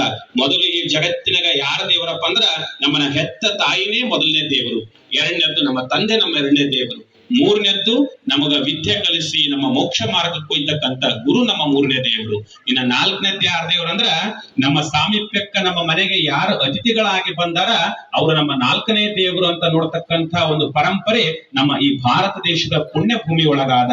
ಇಂತಹ ಪರಂಪರೆ ಮುಂದುವರಿಬೇಕಂದ್ರ ಆಗ್ಲೇ ನಮ್ಮ ಪುರಾಣಿಕರು ಹೇಳ್ತಿದ್ರಲ್ಲ, ಸಾಧ್ಯ ಆದಷ್ಟು ಈ ಆಧುನಿಕತೆಯ ಒಂದು ಅವಲೋಕದೊಳಗ ನೀವೆಲ್ಲ ಗೊಂದಲಕ್ಕೆ ಬಿದ್ದು ಬದುಕನ್ನ ಅಸ್ವಸ್ಥ ಮಾಡ್ಕೊಳ್ಳೋ ಬದಲು ನೀವೆಲ್ಲರೂ ಸಂತೋಷ ಮಾರ್ಗದಾಗ, ತೃಪ್ತಿ ಮಾರ್ಗದಾಗ, ಧರ್ಮ ಮಾರ್ಗದಾಗ ಹೋಗ್ರಿ. ಯಾಕಂದ್ರೆ ನಿಮಗೆ ಪುರಾಣದಾಗ ಹೇಳ್ತಾರ, ಚನ್ನಬಸವೇಶ್ವರರು ಕೂಡ ಮಹಾನ್ ವೀರಶೈವರು, ಅವರು ಮಹಾನ್ ಮಹಾತ್ಮರು. ಯಾಕಂದ್ರೆ ಈ ವೀರಶೈವದ ಬ್ರಹ್ಮಚರ್ಯ, ದಯಾಕ್ಷಮ, ದಾನಂ, ಪೂಜಾ, ಧ್ಯಾನಂ ಇತಿ ಧರ್ಮಸ್ಯ ಸಂಗ್ರಹ ಅಂದ್ರು. ಈ 10 ಸೂತ್ರಗಳನ್ನ ನಮ್ಮ ಬದುಕಿನೊಳಗ ಅಳವಡಿಸ್ಕೊಂಡು ಹೋದಾಗ ಇದಕ್ಕ ಶ್ರೇಷ್ಠತೆ ಬರ್ತದ ಅಂತ ಹೇಳಿದ್ರು. ಇಂತಹ ಒಂದು ತಿಳುವಳಿಕೆಯನ್ನ ನಮ್ಮ ಜೀವನದಾಗ ಅಳವಡಿಸ್ಕೊಳ್ಳೋಣ. ಸಮಯ ಬಾಳ ಆಗ್ಯದ, ಮಹಾತ್ಮರು ಬಾಳ ಮಂದಿ ವೇದಿಕೆ ಮೇಲೆ ಅದರ, ನಿಮ್ಮೆಲ್ಲರನ್ನ ಕಂಡು ಖುಷಿ ಆಗ್ಯದ. ಈ ಪುಣ್ಯ ಭೂಮಿ ಒಳಗ ಆ ಮಹಾತ್ಮರ ಸ್ಮರಣೆಯೊಂದಿಗೆ ಸದಾ ನಿಮ್ಮ ಸೇವೆ ನಡೀಲಿ. ಕೊನೆಯದಾಗಿ ಒಂದು ಮಾತು ಹೇಳಿ ನನ್ನ ಮಾತು ಮುಗಿಸ್ತೀನಿ, ಯಾಕಂದ್ರೆ ಬಹಳ ಜನರನ್ನು ನೋಡಕತ್ತಿರಲ್ಲ ಇಲ್ಲಿ, ಅದಕ್ಕೆ ಹೇಳಕತ್ತೀನಿ, ನೀವೆಲ್ಲರೂ ದಾನ ಮಾಡ್ರಿ, ಆ ದೇವರ ಸೇವೆ ಮಾಡ್ರಿ. ಯಾಕೆ ಇದನ್ನ ಮಾಡ್ಬೇಕಂದ್ರ, ಒಂದು ಕಲ್ ತಗೊಂಡು ಕೈಲಿ ಹೋಗಿರಿ, ಎಷ್ಟು ದೂರ ಹೋಗ್ತದ ಹೇಳ್ರಿ? 100 ಅಡಿ ದೂರ ಹೋಗ್ತದ, ರೋಡ್ ನಡ್ ದೂರ ಹೋಗ್ತದ. ಕೈಯಿಂದ ಎಸೆದ ಕಲ್ಲು 100 ಅಡಿ ದೂರ ಹೋಗ್ತದಂತ. ಪಿಸ್ತೂಲಿಂದ ಹೊಡೆದ ಗುಂಡು 1000 ಅಡಿ ದೂರ ಹೋಗ್ತದಂತ. ಈ ಯುದ್ಧ ಫಿರಂಗಿಗಳಿಂದ ಹೊಡೆದ ಬೆಂಕಿ ಚೆಂಡು ಸುಮಾರು 5 ಕಿಲೋಮೀಟರ್ ದೂರ ಹೋಗ್ತದಂತ. ಆದ್ರ ದಾಸೋಹಕ್ಕ ಧರ್ಮ ಕಾರ್ಯಕ್ಕ ಕೊಟ್ಟಂತ ಒಂದು ರೊಟ್ಟಿ, ಒಂದು ಇಡೀ ಅನ್ನ ನಮ್ಮನ್ನ ಸ್ವರ್ಗದ ಬಾಗಲ್ ತನಕ ಕರ್ಕೊಂಡು ಹೋಗ್ತದಂತ. ಅಂತಹ ಶಕ್ತಿ ದಾನಕ್ಕಾದ, ದಾಸೋಹಕ್ಕಾದ. ಇಂತಹ ಪುಣ್ಯ ಕಾರ್ಯದೊಳಗ ನೀವೆಲ್ಲರೂ ಸಹ ಸೇವೆ ಮಾಡಿ ಕೃತಾರ್ಥರಾಗ್ರಿ ಅಂತ ಹೇಳ್ತಾ, ಈ ಪುಣ್ಯ ಸಂದರ್ಭದೊಳಗ ಯಾರೆಲ್ಲ ತನು ಮನ ಧನದಿಂದ ಪ್ರತ್ಯಕ್ಷವಾಗಿ ಪರೋಕ್ಷವಾಗಿ ಕಸ ಒಡೆದು ಸ್ವಚ್ಛ ಮಾಡಿದರೆಂದಿಡಿದು ಇಂದಿನ ದಾಸೋಹ ಸೇವೆ ಮಾಡಿದರ ತನಕ ಯಾರೆಲ್ಲ ಸೇವೆ ಮಾಡಿರಿ, ನಿಮ್ಮೆಲ್ಲರಿಗೆ ಆ ಸದ್ಗುರುನಾಥ ಭಗವಂತ ಆಯುರಾರೋಗ್ಯ, ಐಶ್ವರ್ಯ, ಭಾಗ್ಯ, ಸಕಲ ಸಂಪತ್ತನ್ನ ಕೊಟ್ಟು ನಿಮ್ಮೆಲ್ಲರ ಜೀವನವನ್ನ ಸದಾ ಸನ್ಮಂಗಳ ಉಂಟು ಮಾಡಲಿ ಅಂತ ಹೇಳ್ತಾ ನನ್ನೆರಡು ಮಾತಿಗೆ ವಿರಾಮ ಕೊಡ್ತೇನೆ. ಸಕಲ ಸಂಪತ್ತನ್ನ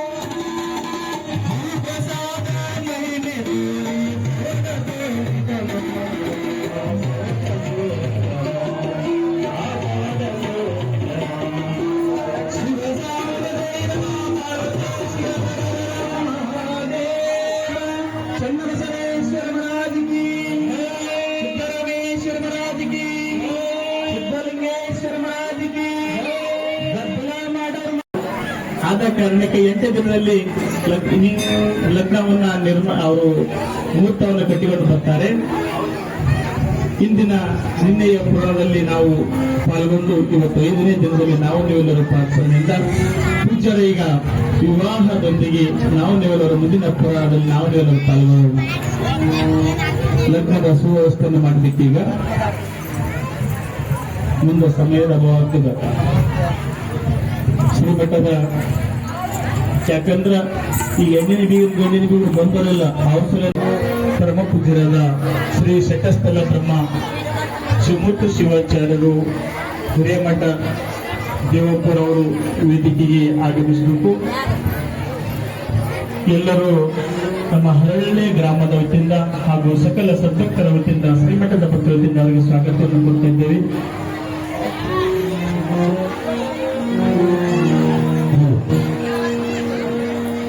ಬಿಟ್ಟು ತುಂಬಿದ ಮನೆಯ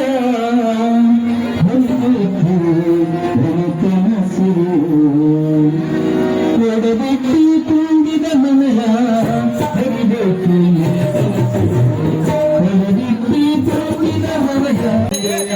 ಮೂರ್ತಿ ಸಾವಧಾನ ಮಂಗಲವನ್ನ ಧಾರಣೆ ಮಾಡಬೇಕು. ಸರ್ವಮಂಗಲ ಮಾಂಗಲ್ಯೇ ಶಿವೆ ಸರ್ವಾರ್ಥ ಸಾಧಕೆ ತ್ರ್ಯಂಬಕೆ ಗೌರಿ ನಾರಾಯಣಿ ನಮಸ್ತುತೆ. ಅಂಗಲ ತದೇವ ಲಗ್ನಂ ಸುಗುಣಂತ ದೇವಾತಾರ ಬಲಂ ಚಂದ್ರ ಬಲಂತ ದೇವ ವಿದ್ಯಾಬಲಂ ದಯ ಬಲಂತ ದೇವ ಗೌರಿ ಮೂರ್ತಿ ಸಾವಧಾನ. ಜಯ ಮಂಗಲಂ ಜಯ ನಮಃ ಪಾರ್ವತಿ ಶಿವ ಹರ ಮಹಾದೇವ. ಎಲ್ಲ ಭಕ್ತ ಬಂಧುಗಳು ಎಲ್ಲ ದೇವರ ಚುಕ್ಕಿ ಹಾಕಿ ಎಲ್ಲರೂ ಆಯಾರ ಮಾಡುವವರು ಎಲ್ಲ ಕುಂಕುಮ ಲಗ್ನಕ್ಕೆ ಅಲ್ಲಿ ಆಯಾರ ಮಾಡಬೇಕು. ಹಾ, ಹೆಣ್ಣಿನ ಬೀರು ಒತ್ತಟ್ಟು ಕೊಡ್ರಿ, ಗಂಡಿನ ಮೇಲೆ ಒತ್ತಟ್ಟು ಕೊಡ್ರಿ.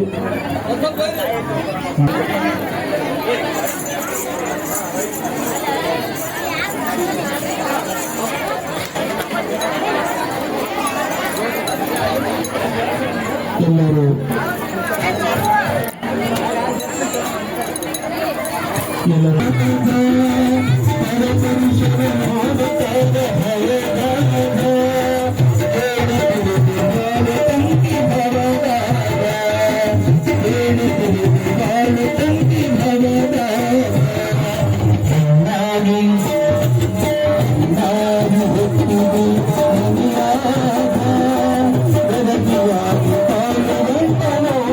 ಮಂಗಲಂ ಜಯ ನಮಃ ಪಾರ್ವತಿ. ಪ್ರಥಮದಲ್ಲಿ ಪ್ರಾತಸ್ಮರಣೀಯ ಜಗದಾದಿ ಜಗದ್ಗುರು ಪಂಚಾಚಾರ್ಯನ ಬಸವಾದಿ ಪ್ರಮುಖಿಸಿಕೊಂಡು ಎನ್ನ ಆರಾಧ್ಯ ಗುರು ಪರಂಪರೆಗೆ ನತಮಸ್ತಕನಾಗಿ ಅರಹಳ್ಳಿಯ ಗದ್ದಿಗೆ ಮಠದ ಕರ್ತೃ ಶ್ರೀ ಚನ್ನಬಸವೇಶ್ವರಲ್ಲಿ ಲಿಂಗೈಕ್ಯ ಪರಮ ಪೂಜ್ಯ ಸಿದ್ದರಾಮ ಶಿವಾಚಾರ್ಯ ಶ್ರೀ ಚರಣದ ಕರ್ತೃ ಗದ್ದಿಗೆ ಹಣಮೆಣೆದು ಶ್ರೀಮಠದ ಪ್ರಸ್ತುತ ಪೀಠಾಧೀಶರು ಆತ್ಮೀಯರು ಸಹೋದರ ಭಾವದ ಅಭಿನವ ಕಪಿಲ ಸಿದ್ದರಾಮ ಶಿವಾಚಾರ್ಯರಲ್ಲಿ ಅರಹಳ್ಳಿ ಗದ್ದಿಗೆ ಮಠದ ಧರ್ಮದರ್ಶಿಗಳು ಸಹೋದರರಾಗಿರ್ತಕ್ಕಂಥ ನಿಮ್ಮೆಲ್ಲರಿಗೆ ಗುರುಗಳಾಗಿರ್ತಕ್ಕಂಥ ಚೆನ್ನೈ ಸ್ವಾಮಿಗಳಲ್ಲಿ ನಿಮ್ಮೆಲ್ಲರಿಗೆ ಅನುಭವ ನೀಡಲು ಚನ್ನಬಸವೇಶ್ವರ ಪುರಾಣ ಪ್ರವಚನ ನೀಡಲು ಆಗಮಿಸಿರ್ತಕ್ಕಂಥ ವೇದಮೂರ್ತಿ ಗುರಯ್ಯ ಸ್ವಾಮಿಗಳಲ್ಲಿ ಸಂಗೀತ ಕಲಾ ಬಳಗದಲ್ಲಿ ಇಲ್ಲಿ ಸೇರಿರ್ತಕ್ಕಂಥ ಎಲ್ಲ ಶ್ರೀಮಠದ ಶಿಷ್ಯರೇ, ಸದ್ಭಕ್ತರೇ, ತಾಯಂದ್ರೆ, ಅರಹಳ್ಳಿ ಗ್ರಾಮದ ಹಿರಿಯರೇ, ಮುದ್ದು ಮಕ್ಕಳೇ, ನಿಮ್ಮೆಲ್ಲರಿಗೆ ನಾವು ಶರಣು ಅಂದ್ರೆ ನೀವು ಶರಣಾರ್ಥಿ ಅಂತ. ನಿಮ್ಮೆಲ್ಲರಿಗೆ ಶರಣು ಶರಣಾರ್ಥಿ ಅನ್ಬೇಕು. ಭಗವಂತನ ಸ್ಮರಿಸ್ಬೇಕು. ಉಳಿದದ್ದೆಲ್ಲ ಸುಳ್ಳು ಇರ್ತದೆ, ಇವೆರಡೇ ಕರೆ ಇರ್ತಾವ. ನಾವೇನ್ ತಿಳ್ಕೊಳ್ತೀವಿ? ಉಳಿದದ್ದೆಲ್ಲ ಕರೆಯವ, ಇವ ಎರಡು ಸುಳ್ಳು ಅಂತ ತಿಳ್ಕೊಂಡಿರ್ತೀವಿ. ಯಾವುದು? ದೇವರು ಸ್ಮರಿಸೋದು ಸುಳ್ಳದ, ದೇವ್ರನ್ನ ಕರೆಯೋದು ಸುಳ್ಳಾದ, ಉಳಿದದ್ದೆಲ್ಲ ಕರೆ ಅಂತ ನಾವು ತಿಳ್ಕೊಂಡಿರ್ತೀವಿ. ಜೀವನದ ದಿವಸಗಳು ಮುಗಿದಿರ್ತಾವ, ಅವ್ರನ್ನೆಲ್ಲ ತಗೊಂಡೋಗೋದು ಅವನ ಕೆಲಸ. ಭೂಮಿ ಮ್ಯಾಗ ಬರ್ತಾನ, ಇಂತ ಹಳ್ಳಿ ಅಂತ ಊರಾಗ ಬರ್ತಾನ. ಒಂದು 30-35 ಜನರ ಹೆಸರು ಬರೆದು ಕೊಟ್ಟಿರ್ತಾನ ಪರಮಾತ್ಮ. ಇವತ್ತು ಈಸ್ ಮಂದಿಗೆ ನಿಮ್ ಮ್ಯಾಗ ತಗೊಂಡು ಬರ್ಬೇಕು. ಬಂದ್ ಇಂತ ಊರಾಗ ಇಳಿತಾನ, ಹೆಸರು ಓದ್ತಾನ ಒಂದು 35 ಮಂದಿದ ಹೆಸರು. ಈ ಊರಾಗ ಮಲ್ಲಪ್ಪ ಯಾರು ಅಂತ ಕೇಳ್ತಾನ, ಅವ್ ಮಲ್ಲಪ್ಪ ಇರ್ತಾನ. ಯಮರಾಜ ಭೂಮಿಗೆ ಬಂದ್ ಇಳಿತಾನಲ್ಲ, ಈ ಊರಾಗ ಮಲ್ಲಪ್ಪ ಯಾರ? ನಾನೇ ಮಲ್ಲಪ್ಪ ಅಂತ. ನಾವು ನೀನ್ ಯಾರ? ನಾ ಯಮರಾಜ. ಅವನಿಗೆ ಗೊತ್ತಾಗ್ತದೆ, ಯಮರಾಜ ಬಂದನ, ಮಲ್ಲಪ್ಪ ಅಂತ ಹೆಸರು ಕೇಳ್ಯಾನ, ನಂದೇ ಪಾಳೆ ಅದಂತ ಅವ್ ತಿಳಿತಾನೆ. ಯಾಕೆ ಬಂದಿ? ಇಲ್ಲಪ್ಪ ನಿಂದು ಮುಗಿದದ, ಕರ್ಕೊಂಡು ಹೋಗಕ್ ಬಂದೀನಿ. ನಾವೇನ್ರ ಇಲ್ಲಿ ಕುಂತೀವಿ, ಪಟಕ್ಕಿನ ಬಂದು ಯಮರಾಜ ಕರೆದ್ರೆ ನಾವೇನಂತೀವಿ? ನಾ ಮಲ್ಲಪ್ಪ ಅಲ್ಲ ಅಂದ್ಬಿಡ್ತೀವಿ ನಾವು. ಹೌದಲ್ಲಿ ಎಲ್ಲರೂ ಆಲೋಚನೆ ಮಾಡ್ತೀವಿ, ಏನಂದ್ರೆ ಜೀವನ ಸಾಕಾಗ್ಯದಂತೀವಿ, ಬದುಕಬಾರ್ದಂತೀವಿ, ದೇವ್ರು ಕರ್ಕೊಂಡು ಹೋಗ್ಲಂತೀವಿ. ಪಟ್ನೆ ಪರಮಾತ್ಮ ಬಂದು ಬಾ ಅಂದ್ರೆ ನಾವ್ ಯಾರೋ ಹೋಗಲ್ಲ. ಮತ್ ಅಕಸ್ಮಾತ್ ಒಂದಿಟ್ಟು ರೊಕ್ಕ ರೂಪಾಯಿ ತಗೊಂಡು ಒಂದ್ 10-20 ವರ್ಷ ಜಾಸ್ತಿ ಕೊಡ್ತೀನಿ, ನಮ್ದು ಎಲ್ಲ ಸಂಪತ್ತು ನೀಟಗ ನನಗೆ ಇನ್ನೊಂದು 20 ವರ್ಷ ಕೊಡು ಅಂತ ಹೇಳ್ತೀವಿ. ಮತ್ತ ಒಂದ್ 50 ಲಕ್ಷ ಕೊಟ್ರೆ 100 ವರ್ಷ ಇರ್ತಿತ್ತು, 1 ಕೋಟಿ ಕೊಟ್ರೆ ಇನ್ನೊಂದ್ 100 ವರ್ಷ ಇರ್ತಿತ್ತ. ಜಗತ್ತಿನ ಶ್ರೀಮಂತರ ಅಷ್ಟೇ ಬದುಕ್ತಿದ್ರು, ಬಡವರೆಲ್ಲ ಸಾಯ್ಕಂತ ಹೋಗ್ತಿದ್ರು. ಅಂತ ಮಲ್ಲಪ್ಪ ಯಮರಾಜ ಬಂದು ನಿಮ್ದು ಟೈಮ್ ಮುಗಿದ್ರೆ ಬಾ ಅಂದ್ಗಳ ಮಲ್ಲಪ್ಪ ಅಂತಾನ, ಆಯ್ತು ಹೋಗಮ್ ಜರ ಕುಂದ್ರ ಅಂತ. ನಾವು ಅವನಿಗೆ ಆಶ್ಚರ್ಯ ಆಗ್ತದ, ನಾ ಭೂಮಿಗೆ ಬಂದು ಬಾ ಅಂದ್ಗಳ ಎಷ್ಟೋ ಮಂದಿ ಹಾರ್ಟ್ ಆಗಿ ಸತ್ತವ. ನಾವ್ ಒಯ್ಯೋದೇ ಬೇಡ, ನಾ ಬಂದೀನಿ ಅಂದ್ರೆ ಜೀವ ಬಿಟ್ಟವ್ರ ಇವಾಗ ಬಾಜು ಬಾ ಕುಂದ್ರ ಅಂತ ನಾವು ಯಾಕೆ ಕುಂದ್ರದ ನನಗೆ ಇವತ್ತು 30-35 ಮಂದಿ ಏನದ ಬಾನಿ ಅಲ್ಲ, ನೀ ಕರ್ಕೊಂಡಂತ್ರ ಹೊಂಟಿದಿ, ನಾ ಬರಕಂತ್ರ ರೆಡಿ ಆಗಿನಿ, ಜರ ಕುಂದ್ರು. ಅವ ಅಷ್ಟು ಕುಂದ್ರನಕತ್ತಾನ, ಕುಂದ್ರಮಂತ ಯಮರಾಜ ಕುಂದಿರ್ತಾನ. ಒಂದ್ ಜನ ನೀರು ಕುಡಿ ಅಂತ ನಾವು ಯಮರಾಜ ಅಂತಾನ. ನಾನು ಇಡೀ ಬದುಕಿನಾಗ ಯಾರೋ ನನ್ನ ಮುಟ್ಟಿಲ್ಲ, ಮಾತಾಡಿಸಿಲ್ಲ, ನೀರು ಕುಡಿ ಅಂದ್ರೆ ಇವ ನೀರು ಕುಡ್ಸಕಟ್ಟಿನಲ್ಲ ಅಂತ ನಾವು ನೀರು ಕುಡಿತೇನ. ಆಯ್ತು, ನಾನ್ ನಿನ್ ಜೊತೆಗಂತೂ ಬರೋದದ, ಮುಂಜಾನೆ ಜರ ಹತ್ತಾತ್ ರೋಡಿ ಅಂತ ಹೋಗಮ್ಮ ನಾಷ್ಟ ಮಾಡಮ್ ಬಾ ಅಂತ ನಾವು ಯಮರಾಜಾಗ. ಇವು ಯಮರಾಜಾಗ ಅನಿಸ್ತದ ನನ್ನ ಬದುಕಿನ ಇಂಥ ಮನುಷ್ಯನ ಹೊಟ್ಟೆ ನೋಡಿಲ್ಲ. ನೀರು ಕುಡಿಸಿದ, ಚಾ ಕುಡಿಸ್ತೀನಿ, ನಾಷ್ಟ ಮಾಡಿಸ್ತೀನಿ ಅಂತಾನ. ನೋಡಮ್ ನಡಿ ಇವನ್ ಜೊತೆಗಂತ ಹೋಗಿ ಹತ್ತಾತ್ ರೋಡಿ ಅಂತ ಹೋಗಿ ನಾಷ್ಟ ಮಾಡ್ತಾನ. ನನಗ್ ಟೈಮ್ ಆಗ್ತದಪ್ಪ, ಇನ್ನ 34 ಮಂದಿಗೆ ಹೋಗ್ಯದ, ಹೋಗಮ್ಮ. ಅಲ್ಲ ಹೋಗಮ್ ತಡಿ, ಜರ ಸುರ್ಬಿಡ್ತಾನ, ಹೋಗಮ್ಮ. ಬರೋ ಬಂದಿದ್ ಬಂದಿಗೆ ಜರ ನೀವು ತೋರಿಸ್ತೀನಿ, ನಾನು ನಿಮ್ ಜೊತೆಗೆ ಬರ್ತೇನೆ ಅಂತಾನ. ಸುರ್ಪುರ್ ಕರ್ಕೊಂಡು ಹೋಗ್ತಾನ. ಬರತನ 2 ತಾಸ ಆಗಿರ್ತದ, ಊಟ ಮಾಡಮ್ ಜರ ಅಂತಾನ ಮಲ್ಲಪ್ಪ. ಯಮರಾಜ ಅಂತಾನ, ಎಂತ ವ್ಯಕ್ತಿಗಳ ಭೂಮಿ ಮ್ಯಾಗಾರ ಶಿವನಿಗೆ ಬುದ್ಧಿ ಇಲ್ಲ. ಇಟ್ಟು ಒಳ್ಳೆ ಮನುಷ್ಯ, ಇವನಿಗೆ ಇನ್ನೂ 20 ವರ್ಷ ಆಯುಷ್ ಕೊಡ್ಬೇಕಾಗಿತ್ತು. ನನಗೆ ನೀರು ಕುಡಿಸಿದ, ಚಾ ಕುಡಿಸಿದ, ನಾಷ್ಟ ಮಾಡಿಸಿದ, ಈಗ ಊಟ ಮಾಡ್ಸಕತ್ತಾನಂತಾನ. ಕರ್ಕೊಂಡೋಗಿ ಹಂಗೆ ಊಟ ಮಾಡಂಗಿಲ್ರಿ ಯಾರು ಮಲ್ಲಪ್ಪ. ತಾಯಿ ಏನೇನು ಮಾಡ್ತಿರ್ತಾನೆ ಯಮರಾಜಾಗ ಅದು ಮಾಡಿಸ್ತಾನೆ, ತಿಳಿತಲ್ರಿ ನೀವು. ಯಮರಾಜಾಗ ಊಟ ಮಾಡಿಸೋದ್ರ ಜೊತೆಗೆ ಎಲ್ಲ ಮಾಡಿಸ್ತಾನ ಅವನಿಗೆ. ಇವು ಯಮರಾಜಾಗ ಅನಿಸ್ತದ ಎಂತ ಅದ್ಭುತ ವಸ್ತು ಭೂಮಿ ಮೇಲವ. ಊಟ ಮಾಡಿಸಿದ, ನನಗೆ ನಿದ್ದೆ ಬರಂಗೆ ಏನ್ ಔಷಧ ಕೊಡಿಸ್ಬೇಕು, ಅದು ಕೊಡಿಸಿದ, ತಿಳಿತಲ್ಲ ನಿಮಗೆ ಯಾರು. ಯಮರಾಜ ಅಂದ ಮಲ್ಲಪ್ಪ ಭೂಮಿಲಿಂದ ಒಯ್ಯಬಾರದು. ಅವ ನಿರ್ಧಾರ ಮಾಡಿದವ. ಈ ಊಟ ಮಾಡಿದ ಅವನ ಜೊತೆ ಎಲ್ಲಾ ತಗೊಂಡ, ನಿದ್ದೆ ಎತ್ತಿ ಯಮರಾಜ ನಿಶೆ ಆಗಿತ್ತು. 5-5:30 ಆಯ್ತು, ಎಚ್ಚರ ಆಯ್ತು. ಇವ ಮಲ್ಲಪ್ಪ ಬಾಜು ಇದ್ದ, ಇವನೇ ಮುಟ್ಟಿ ಎಬ್ಬಿಸಿದ ಯಮರಾಜಾಗ. ಟೈಮ್ ಆಯ್ತು ನಡಿ ಅಂತ ಯಾರ ಮಲ್ಲಪ್ಪ. ಇವ ಅಂದ ಯಮರಾಜ, ನಿನ್ನ ಭಕ್ತಿ ನೋಡಿ ನೀವು ಊಟ ಮಾಡಿಸಿದ್ ನೋಡಿ, ನಾ ಹಿಂಗೆ ಯೋಚನೆ ಮಾಡ್ಬೇಕಂತ ಮಾಡೀನಿ. ನಿನ್ನ ಕಾಯಂ ಭೂಮಿ ಮ್ಯಾಗ ಇಡ್ಬೇಕಂತ ಮಾಡೀನಿ, ಪರಮಾತ್ಮಗ ಬೇರೆ ಹೇಳ್ಬೇಕಂತ ಮಾಡೀನಿ ಅಂದಾಗ ಇವ ಅಂದ, ನೀನೇನ್ ನನ್ನ ಭೂಮಿ ಮ್ಯಾಗ ಬಿಡ್ತಿ? 3:30 ತಾಸು ಮಕ್ಕಂಡಿದ್ದಲ್ಲ, ನನ್ನ ಹೆಸರು ಮ್ಯಾಲ ಇತ್ತಲ್ಲ, ನಂದು ತ್ಯಾಗ ಬರ್ದೀನಿ, ತಲೆಗಿನ ಒಂದು ಮ್ಯಾಗ ಬರ್ದೀನಿ, ನೀವು ಹುಚ್ಚಿದ್ಯ ಅಂದ ಯಾರು ಮಲ್ಲಪ್ಪ.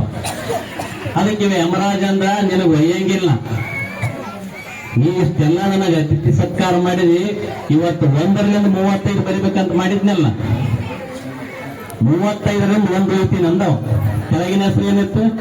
ಮ್ಯಾಗಿನ ಮಲ್ಲಪ್ಪ ಕಾಟೋಡ ಕೆಳಗೆ ಬಂದಿದ್ದವ್. ಮುಂಜಾನೆ ಊಟ ಮಾಡಿ ಚಾ ಕುಡಿಸಿದಂತ ಮನುಷ್ಯನ ಹೆಸರು ಮ್ಯಾಲಿತ್ತಲ್ಲ, ಅವನು ಅತಿಥಿ ಸತ್ಕಾರ ನೋಡಿ ಯಮರಾಜ ಮಲ್ಲಪ್ಪನ ಬಿಟ್ಟು ಹೋಗ್ಬೇಕಂತ ಮಾಡಿದ್ದ. ಮಲ್ಲಪ್ಪನ ಹೆಸರು ಮೊದಲ ಮ್ಯಾಗಿತ್ತಲ್ಲ, ಅದ ಕೆಳಗೇನು ಬರ್ದಿತ್ತಲ್ಲ, ಇದೇ ಮಲ್ಲಪ್ಪನ ಮ್ಯಾಗ ತಗೊಂಡು ಹೋಗೋದು ಬಂತು. ತಿಳಿತಲ್ಲ ನಾ ಹೇಳೋದು. ಪರಮಾತ್ಮನಿಗೆ ಮೋಸ ಮಾಡಿ ಮಲ್ಲಪ್ಪ ಉಣಿಸಿ ತಿಳಿಸಿ ಸಂಜೆತನ ತಿರುಗಾಡಿ ಮ್ಯಾಗ ಹೆಸರಿದ್ದ ಕಾಟೋಡೋದು ಕೆಳಗೆ ಬರ್ಕೊಂಡಿದ್ದ. ಯಮರಾಜ ಯೋಚನೆ ಮಾಡಿದ, ಎಚ್ಚರ ಆದ್ಮ್ಯಾಗ ಮಲ್ಲಪ್ಪ ಮ್ಯಾಗ ಹೆಸರಾದ್ರಲ್ಲ, ಒಯ್ಯೋದೇ ಬೇಡ, ಕೆಳಗಿನಿಂದ ಮ್ಯಾಗ ಒಯ್ಯಮ್ಮಂತ ಇವೇನು ಹೆಸರು ಬರ್ದಿದ್ನಲ್ಲ ಮಕ್ಕಂಡಾಗ, ಅವನ ಮ್ಯಾಗ ತಗೊಂಡು ಹೋಗಿದ್ನಂತ. ಇದು ಯಾಕೆ ಹೇಳ್ತಂದ್ರೆ, ಭಗವಂತ ನಮ್ಮ ಕೈಯಾಗ ಸಿಕ್ಕರ, ಭಗವಂತ ನಮ್ಮ ಜೊತೆಗಿದ್ರೆ ನಾವು ಭಗವಂತನಿಗೆ ಏನ್ ಮಾಡ್ತೀವಿ? ವ್ಯವಹಾರ ಮಾಡ್ತೀವಿ. ಹೆಂಗ್ ಮಾಡ್ತೀವಿ? ಇವತ್ತು ಜಾತ್ರೆಗೆ ಬಂದಿರಿ, ಮುಂದಿನ ವರ್ಷ ನಾ ಚೆನ್ನಾಗಪ್ಪ ನಿಮ್ ಜಾತ್ರೆಗೆ ಬರೋಟ್ಟಿಗೆ ನನಗೆ ಹೆಣ್ಣು ಮೊಮ್ಮಕ್ಕಳು ಆಗ್ಲಾರ್ದ ಗಂಡ ಆದವು ಅಂದ್ರ ಜಾತ್ರೆ ತೇರಿಗೆ ಹೂವ ನಾನೇ ಕೊಡ್ತೀನಿ. 4 ಎಕರೆ ಹೊಲ ತಗೊಂಡಿ ಅಂದ್ರೆ 2 ಚೀಲ ಕೌಳಿ ಕೊಡ್ತೀನಿ. ಯಾರಿಗೆ ಕೊಡ್ತೀರಿ ನೀವು?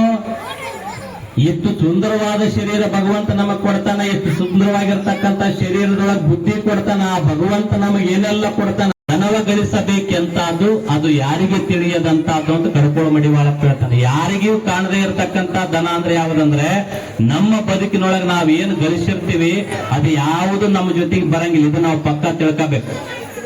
ಸಂಪತ್ತು, ದುಡ್ಡು, ಆಸ್ತಿ ನಮ್ಮ ಜೊತೆಗೆ ಬರ್ತದ ಅಂತ ತಿಳ್ಕೊಂಡ್ರಿ ಅಂದ್ರ, ಜನ್ಮ ದುಃಖಂ, ಜರಾ ದುಃಖಂ, ಜಾಯಾ ದುಃಖಂ, ಪುನಃ ಪುನಃ ಸಂಸಾರ ಸಾಗರೋ ದುಃಖಂ, ತಸ್ಮಾತ್ ಜಾಗೃತ ಅಂತ ಹೇಳ್ತಾರಂದ್ರ, ಹುಟ್ಟಿರ್ತಕ್ಕಂಥದ್ದು ಅಳ್ಕೊಂತ ಹುಟ್ಟುತ್ತೀವಿ. ಒಂದು ಮನೆಯೊಳಗ ಒಂದು ಕೂಸು ಹುಟ್ಟಿತೆ ಅಂದ್ರ, ನೀವೆಲ್ಲ ತಾಯಂದ್ರೆ ಗೊತ್ತದ, ಮಗು ಹುಟ್ಟಿದ ಏನ್ ಮಾಡ್ತೀರಿ? ಚೂಡ್ತೀರಿ ಅದಕ್ಕೆ, ಅಥವಾ ಅಗಲಾಡಿಸ್ತೀರಿ. ಬದುಕಿ ಅದ ಇಲ್ಲ ಅನ್ನೋಕ್ ಒಂದೇಟ್ ಹೊಡಿತೀರಿ. ಅತ್ತಂದ್ರ ಕೂಸು ಹುಷಾರದ. ಅಕಸ್ಮಾತ್ ಒಂದು ಮನೆಯೊಳಗೆ ಕೂಸು ಹುಟ್ಟಿದ ನಕ್ಕಿತಂದ್ರೆ ಏನಂತೀರಿ ನೀವು? ಆ ಮನೆಗೆ ದರಿದ್ರ, ಹುಟ್ಟಿದ ಅಳಬಾರ್ದಂತೀರಿ. ಹೌದಿಲ್ಲ ನೀವು? ಅಂದ್ರೆ ಮನುಷ್ಯ ಹುಟ್ಟಬೇಕಾರ ಅಳ್ತಾನೆ ಹುಟ್ಟತಾನ. ಮುಪ್ಪು ಸಹಿತ ನಮಗ ದುಃಖದಿಂದ ಕೂಡಿರ್ತದ, ಸಾವು ಸಹಿತ ದುಃಖದಿಂದ ಕೂಡಿರ್ತದೆ. ಈ ಹುಟ್ಟು ಸಾವುಗಳ ಮಧ್ಯದಾಗಿರ್ತಕ್ಕಂಥ ದುಃಖದಿಂದ ನಾ ಎಚ್ಚರ ಇರ್ಬೇಕಂದ್ರೆ ಏನ್ ಮಾಡ್ಬೇಕಂದ್ರೆ, ಅಸ್ಥಿರಂ ಜೀವನಂ ಲೋಕೆ ಅಸ್ಥಿರಂ ಧನಂ ಯೌವನಂ ಅಸ್ಥಿರಂ ಪುತ್ರ ನಾರಸ್ತು ಧರ್ಮ ಕೀರ್ತಿ ದ್ವಯಂ ಸ್ಥಿರಂ. ಅಂದ್ರೆ ಹುಟ್ಟಿರ್ತಕ್ಕಂಥ ವ್ಯಕ್ತಿ ನಮ್ಮ ಸಂಪತ್ತು ಆಸ್ತಿ ಅಂತಕ್ಕಂಥದ್ದು ಇದು ಶಾಶ್ವತ ಅಲ್ಲ ಅಂತ ತಿಳ್ಕೋಬೇಕು. ಮತ್ತೆ ಯಾವುದು ಶಾಶ್ವತ ಅಂತ ಹೇಳ್ತಾರಂದ್ರೆ ಧರ್ಮ ಮತ್ತು ಕೀರ್ತಿ. ಯಾವುದು ಧರ್ಮ ಅಂದ್ರೆ ಇಲ್ಲೆಲ್ಲ ಬಂದು ಕುಂತೀರಿ ನೀವೆಲ್ಲ ಇವತ್ತು ದಾಸೋಹ ಮಾಡ್ತೀರಿ, ಇವತ್ತು ಪುರಾಣ ಕೇಳ್ತೀರಿ, ಅದ್ಭುತವಾಗಿರ್ತಕ್ಕಂಥ ಕಥೆಗಳನ್ನ ಕೇಳ್ತೀರಿ. ಈ ಕಥೆಗಳ ಕೇಳಿದಾಗ ನೀವೇನ್ ಮಾಡ್ತೀರಿ, ನಮ್ ಗುರಾಯಿ ಮುತ್ತೆ ಚಲೋ ಚಲೋ ನಗ ಕಥೆ ಹೇಳಿದ್ರೆ ಮನ್ಯಾಗ ಮಾತಾಡ್ತೀರಿ. ಹೌದಿಲ್ರಿ? ನಿನ್ನೆ ಮುತ್ಯ ಭಾರಿ ಹೇಳಿದ ಪುರಾಣ. ಏನ್ ಹೇಳಿದ ಮುತ್ಯ? ಭಾರಿ ಹೇಳಿದ ಪುರಾಣ. ಯಾವ್ದು ಹೇಳಿದ? ಅದೊಂದು ಕಥೆ ಹೇಳಿದ ಅಂತೀರಿ. ಅದನ್ನ ಬಿಟ್ಟು ಚನ್ನಬಸವೇಶ್ವರರು ಏನೆಲ್ಲ ಬದುಕಿನಾಗ ತ್ಯಾಗ ಮಾಡಿದ್ರು, ಚನ್ನಬಸವೇಶ್ವರ ಈ ಸಮಾಜಕ್ಕೆ ಏನೆಲ್ಲ ಕೊಟ್ರು, ಅದ ನಮ್ಮ ಮಕ್ಕಳಿಗೆ ನೀವು ಚನ್ನಬಸವೇಶ್ವರ ಆಗ್ಬೇಕು, ಕಲಬುರಗಿ ಶಾಣಬಸಪ್ಪ ಆಗ್ಬೇಕು ಅಂತ ಅನ್ನಂಗಿಲ್ಲ ನೀವು. ನನ್ನ ಮಗ ಡಾಕ್ಟರ್ ಆಗ್ಬೇಕು, ಇಂಜಿನಿಯರ್ ಆಗ್ಬೇಕು, ನನ್ನ ಮಗ ಏನಾರ ಆಗ್ಬೇಕು, ರೊಕ್ಕ ಗಳಿಸ್ಬೇಕು. ಯಾಕ ನಾನು ರೊಕ್ಕ ಗಳಿಸಿ ನನ್ನ ಮಗನ ರೊಕ್ಕ ಗಳಿಸ್ಬೇಕು. ಬದುಕಿನಾಗ ನಾವು ಏನು ಗಳಿಸ್ತೀವಿ ಅಂತಕ್ಕಂಥದ್ದು ದೊಡ್ಡದಲ್ಲ, ಗಳಿಸಿದ್ದನ್ನ ಎದಕ್ಕೆ ಬಳಸ್ತೀವಿ ಅಂತಕ್ಕಂಥದ್ದು ಬಹಳ ದೊಡ್ಡದು. ಅವರ ಬದುಕಿನೊಳಗೆ ಏನನ್ನ ಗಳಿಸಿದ್ರಂದ್ರೆ ನಿಮ್ಮಂತ ಅನೇಕ ಭಕ್ತರನ್ನ ಗಳಿಸಿದ್ರು. ನೀವೇನು ಬಂದು ಕುಂತೀರಲ್ಲ, ನೀವೆಲ್ಲ ಯಾಕೆ ಬಂದು ಕುಂತೀರಂದ್ರೆ ಅವರಿಂದ ನೀವು ಬದುಕಿನಾಗ ಒಂದಿಷ್ಟು ಬೆಳಕು ಕಂಡಿರಿ, ಅವರಿಂದ ನಿಮ್ಮ ಬದುಕಿನಾಗ ನಮ್ಮ ಗುರುವನ್ನು ನಾವು ಪಡ್ಕೊಂಡಿವಿ ಅಂತಕ್ಕಂಥ ತೃಪ್ತಿ ಪಡೆದರೆ ಅಂತ ಗಳಿಕೆಯನ್ನು ಮಾಡಿರ್ತಕ್ಕಂಥ ಚನ್ನಬಸವೇಶ್ವರರಿಗೆ, ಸಿದ್ದರಾಮ ಶಿವಾಚಾರ್ಯರಿಗೆ ನಮಗೇನು ವ್ಯತ್ಯಾಸ ಅಂದ್ರ, ಭಗವಂತ ಮತ್ತು ಭಕ್ತನ ಮಧ್ಯೆ ಯಾವ ವ್ಯವಹಾರಗಳು ನಡಿಬೇಕಂದ್ರೆ ಭಕ್ತಿಯ ವ್ಯವಹಾರ ನಡಿಬೇಕು. ಭಗವಂತನ ಬಲ್ಲಿ ನಮ್ಮದು ಬಡ್ಡಿ ವ್ಯವಹಾರ ನಡೀತಂದ್ರ ಭಗವಂತ ನಮಗ್ ಒಲೆಯಂಗಿಲ್ಲ. ಹೆಂಗ ಬಡ್ಡಿ ವ್ಯವಹಾರ ಅಂದ್ರೆ ಭಗವಂತ ನಮ್ ಶರೀರ ಕೊಟ್ಟಾನ, ನಾವೇನ್ ಮಾಡ್ತೀವಿ, ಭಗವಂತಗ ಕಾಯಿ ಕರ್ಪೂರ ಅಭಿಷೇಕ ಕಳಸ ಆರತಿ ಎಲ್ಲ ಮಾಡ್ತೀವಿ. ಅವು ಯಾವ ಭಗವಂತ ತಗೊಳಂಗಿಲ್ಲ. ಯಾವುದನ್ನ ತಗೊಂತಾನಂದ್ರ ನಿರ್ಮಲವಾಗಿರ್ತಕ್ಕಂಥ ಭಕ್ತಿ. ಭಕ್ತಿ ಹೆಂಗಿರ್ತದೆ ಅಂದ್ರ ಒಂದೇ ಮಾತೇಳಿ ಮುಗಿಸ್ತೀನಿ, ಯಾಕಂದ್ರೆ ನಾ ಪುರಾಣ ಅದ ಏನಂದ್ರ, ಒಮ್ಮೆ ಇಂಥ ಊರ್ಲಿಂದ ಬಸ್ನಾಗ ಒಬ್ಬ ಮನುಷ್ಯ ಫುಲ್ ಕುಡಿದು ಹೊಂಟಿರ್ತಾನ, ಗುಲ್ಬರ್ಗ ಅಥವಾ ಸುರ್ಪುರ್. ಆ ಬಸ್ನಾಗ ಹೊಂಟಿರ್ತಾನ ಮನುಷ್ಯ, ಇಡೀ ಬಸ್ ತುಂಬಿರ್ತದ. ಆ ಬಸ್ಸಿನೊಳಗ ಒಂದು 60, 70, 80 ವರ್ಷ ವಯಸ್ಸಾದಂತ ಅಜ್ಜಿ ಏರಿ ಬರ್ತಾಳ. ಇವಾಗ ಪೂರಾ ಕುಡಿದಿರ್ತಾನ, ಕುಡಿದ ಕೇಸಿ ಗಾಡಿ ಒಳಗೆ ನಿಂತಿರ್ತಾನ. ಈ ಅಜ್ಜಿ ಏನ್ ನಿಂತಿರ್ತಾಳ, ಈ ಅಜ್ಜಿಗೆ ಅವಾಗ ಗಡಿಕೆ ಹೊಡಿತಾನ, ಬ್ರಕ್ ಕೊಡ್ಯಾನ. ಈಕೆಗೆ ಸಿಟ್ಟು ಬರ್ತದ, ಒಂದ್ಸಲ ಸುಮ್ಮನಾತಾಳ.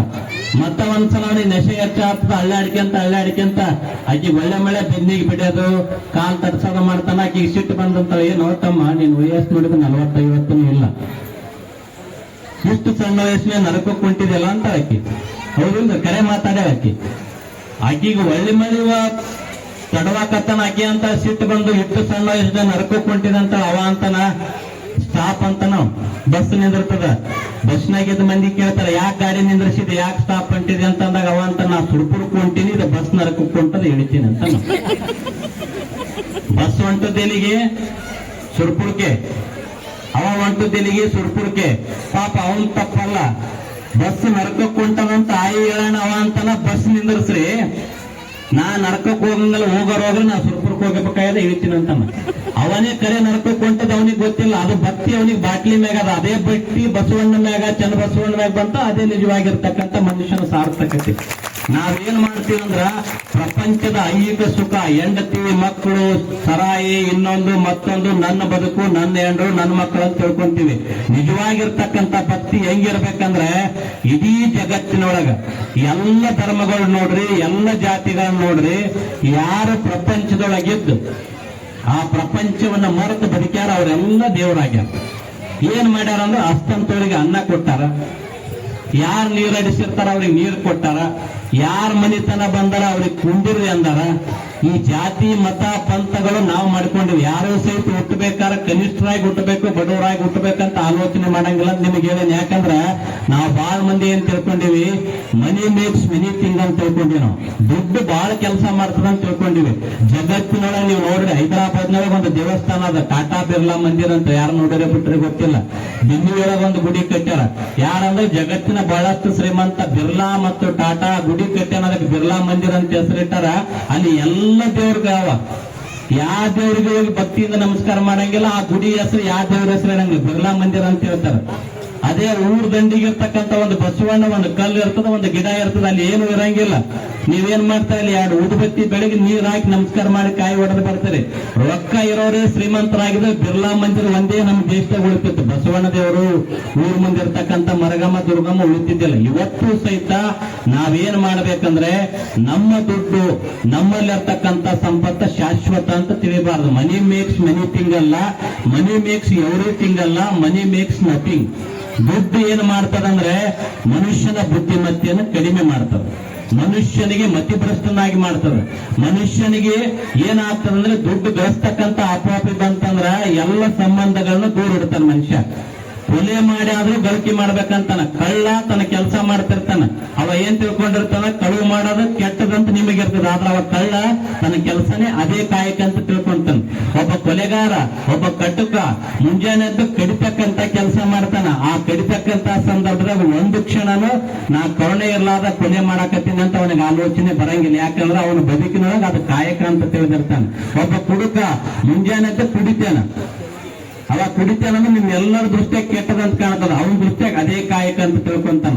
ಇಂಥ ಕಾಲಮಾನದೊಳಗೆ ಬಸವಣ್ಣವರು, ಶರಣಬಸವೇಶ್ವರರು, ಚನ್ನಬಸವೇಶ್ವರರು ಏನು ಮಾಡಿದ್ರು ಅಂದ್ರೆ ಅಂತ ಎಲ್ಲ ಕೆಟ್ಟ ಕಾಯಕದಾಗಿರ್ತಕ್ಕಂಥ ಜನರನ್ನ ಮಠಕ್ಕೆ ತಂದ ಲಿಂಗ ಕಟ್ಟಿ ಭಸ್ಮ ಹಚ್ಚಿ ಕುಡಿಬಾರ್ದು, ಕಳುವು ಮಾಡಬಾರ್ದು, ಕೊಲೆ ಮಾಡಬಾರ್ದು, ಕಳಬೇಡ ಕೊಲಬೇಡ, ಹುಸಿಯ ನುಡಿಯಲು ಬೇಡ, ಅನ್ಯರಿಗೆ ಅಸಹ್ಯ ಪಡಬೇಡ, ತನ್ನ ಬಣ್ಣಿಸಬೇಡ, ಎದುರು ಹಳಿಯಲು ಬೇಡ. ಇದೇ ಅಂತರಂಗ ಶುದ್ಧಿ, ಇದೇ ಬಹಿರಂಗ ಶುದ್ಧಿ, ಇದೇ ಕೂಡಲ ಸಂಗನ ಶರಣ ನೋಡಿಸುವ ಪರಿ ಅಂತ ಹೇಳ್ತಾರ. ಅದಕ್ಕೆ ನೀವೆಲ್ಲ ಪುರಾಣ ಕೇಳಕ್ ಬಂದಿರಿ.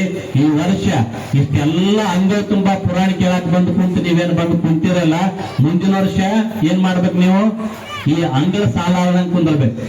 ನೀವು ನಿಮ್ಮ ಮಕ್ಕಳು, ನಿಮ್ಮ ಅಣ್ಣತಮ್ಮರು, ನಿಮ್ಮ ಮನೆಯವರನ್ನೆಲ್ಲ ಕರೆದು ಇಂತಹ ಸಂಸ್ಕಾರದ ಜಾತ್ರೆಗೆ ಬರಬೇಕು.